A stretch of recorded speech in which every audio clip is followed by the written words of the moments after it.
হজের সওয়াব লেখা হয়ে যাবে। একজন সাহাবী দাঁড়াই বললেন, ইয়া রাসূলুল্লাহ, ইয়া হাবিবাল্লাহ, ও নবী, আমি যদি আমার মায়ের চেহারার দিকে, বাবার চেহারার দিকে যদি দুইবার তাকাই, নবী বললেন দুইবার তাকালে দুইটা কবুল হজের সওয়াব লেখা হয়ে যাবে। আর একজন সাহাবী পেছনের দিকে দাঁড়াই বললেন, ইয়া রাসূলুল্লাহ, আমি যদি 100 বার তাকাই, আমি যদি 100 বার তাকাই তাহলে কি হবে? আমার নবী বললেন, ও সাহাবী, ভালোবাসার নজর দিয়া, ভক্তির নজর দিয়া, মোহাব্বতের নজর দিয়া মায়ের চেহারার দিকে, বাবার চেহারার দিকে যদি তুমি 100 বার তাকাও রে গোলাম, আমার আল্লাহর ভান্ডারে সওয়াবের কোনো অভাব নাই। তুমি যদি 100 বার তাকাও, তোমার আমল নামায় 100 কবুল হজের সওয়াব লিখে দিবেন কে? পিতামাতা। মনে থাকবে কয়টা জিনিসের কথা বললাম? 3টা জিনিস। 1 নাম্বার হলো কাবাগার, 2 নাম্বার হলো কোরআনুল কারীম, 3 নাম্বার হলো পিতামাতা। এই পিতামাতা কত বড় নিয়ামত, এই নিয়ামত করে থাকার পরও সম্মান করে না, সন্তানেরা অসম্মান করে, এমন ঘটনা আছে না নাই? আমার ভাইয়েরা, সম্মান করো, ইজ্জত করো, তোমার কপাল খুলে যাবে, তোমার কপাল খুলে যাবে, তোমার রিজিকে কখনো অভাব হবে না। যাই সন্তান পিতামাতাকে সম্মান করবে,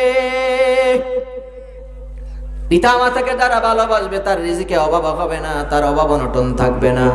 আল্লাহ তার সম্মান বাড়াই দিবেন, রিজিকের মধ্যে বরকত দিয়ে দিবেন, আল্লাহ তাকে ইজ্জত দিয়ে দিবেন, দুনিয়াতে শান্তিতে থাকবা, পরকালে মুক্তি দিয়ে দিবেন কে? আর বেশি বেশি সূরা আর রহমান তেলাওয়াত করবা। আর রহমান, এটা হলো এমন সূরা, এই সূরা যেই গোলাম প্রতিনিয়ত ঘরের ভিতরে তেলাওয়াত করবে, ওই ঘরের ভিতরে কখনো রিজিকে অভাব হবে না, ওই রিজিকের মধ্যে বরকত দিয়ে দিবেন কে? এরপর আমাদের দৈনন্দিন কত টেনশন, কত চিন্তা আছে না নাই? চিন্তা কিসের? রুজি নাই, রোজগার নাই, ইনকাম নাই, চাকরি নাই, বেতন নাই, ছেলে মেয়ের লেখাপড়া, ঘর ভাড়া, পানির বিল, বিদ্যুৎ বিল, কত টেনশন আছে না নাই? এত টেনশন মাথায় যখন টেনশন গিজ গিজ করে, এদিকে যাবা না, ওদিকে যাবা না, মসজিদে ঢুকে যাবা, 2 রাকাত নামাজ পড়বা, ফজরের নামাজের পরে কোরআন তেলাওয়াত করবা, এক বইটায় ফজরের নামাজের পরে সূরা আর রহমান প্রতিদিন সকাল বেলা যেই গোলাম পড়বে, মুহূর্তের ভিতরে তার মাথা থেকে সকল ধরনের টেনশন দূর করে দিবেন কে? কারণ আল্লাহু আকবার।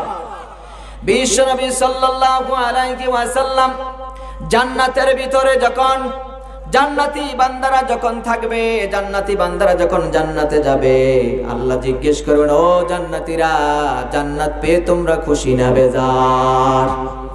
জান্নাত পেয়ে খুশি না বেজার? কারণ জান্নাত এমন জান্নাত, সেখানে কষ্ট কি জিনিস এটা কল্পনাও করা যাবে না।